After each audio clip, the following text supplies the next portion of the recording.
Hi everybody, my name is Dr. Aaron Baxter. I'm with Synergy Radiology Associates and primarily work at Memorial Hermann in Katy.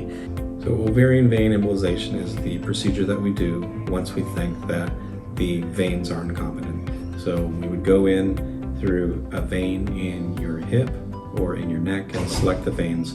On the left side, it comes off of your renal vein or your kidney vein, and on the right side, it typically drains directly into your IVC or inferior vena cava. And so we use our tools such as catheters or little tiny tubes and then wires to select these veins to go down, and we can inject either coils and or sclerosants to stop the backflow. And then we also evaluate the pelvic veins as well. So at Synergy, we're very lucky to be closely associated with Memorial Hermann, and so we have the ability to keep you overnight and manage your symptoms with IV medication, which is much easier to titrate than oral medication at home. So we're able to give you IV medication for your nausea, IV medication for your pain. You can expect some pain after the procedure. It's called post-embolization syndrome, where you may have some low-grade fever, some nausea, and the pain really is in the pelvic area and towards the lower back. So it's great that we have the ability to manage that, and if you feel strongly, you can go home, but typically it's best to keep you overnight in a setting that we can manage that with IV medication. You typically would have a patient-controlled anesthesia device where you just push the button and you get medication when you need it.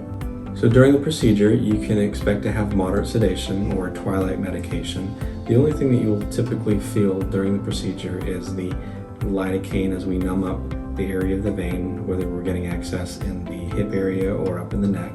And then after we secure access in the vein, we will be using tubes and wires in your veins, but you're not going to feel that. You just feel the access within the first few minutes. And then as the procedure goes on, which typically takes 60 to 90 minutes, as we select the veins and we treat with the coils and or sclerosants, you may then start to feel the typical pain in the pelvis and towards your back. That's the medication that is irritating the vein and closing it down and stopping the blood flow as the body diverts the blood away from these dilated and engorged veins and finds another way back to the heart. So it's done in a moderate sedation type setting with local anesthesia. Now, there are occasions when patients are incredibly anxious and they don't want to feel or see or hear anything, and we do have the ability here to use general anesthesia, but typically moderate sedation is more than enough. So just like any procedure, there are risks.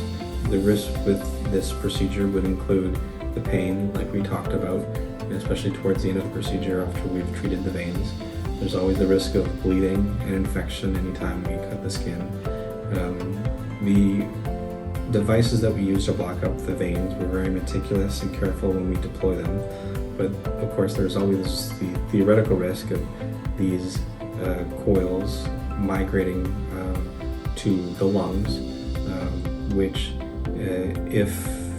if it's clinically significant, we can go and retrieve.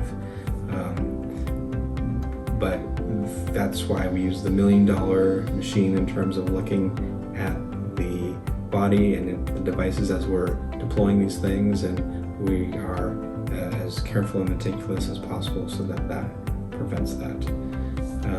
There's always the risk of infection, so we give the antibiotics. But overall, it's a very safe procedure, and we are very experienced with endovascular procedures. We do this every day. So overall, it's a very safe procedure. So the recovery time is fairly quick. It's not a big surgery with a big incision. It's just a small one as we get access into the vein. So typically, almost every patient goes home the next day after the treatment overnight for the pain and the nausea, and then over the next few days you'll have slowly decreasing pain, and you can return to regular daily activities the next day, whether it's walking, going up and down stairs, etc. We say no heavy lifting for 1 week, nothing heavier than 5 pounds, and no strenuous exercise. But overall, compared to a major surgery, it's a very good recovery time in terms of possibly 3 to 4 days. Regarding the success of the procedure, our experience matches the studies in the literature where patients 70 to 90% up to 5 years still have relief. So it's something that we are very happy to offer in terms of something that has such a good outcome, both that we've experienced and what matches in the literature, in something that is a minimally invasive procedure.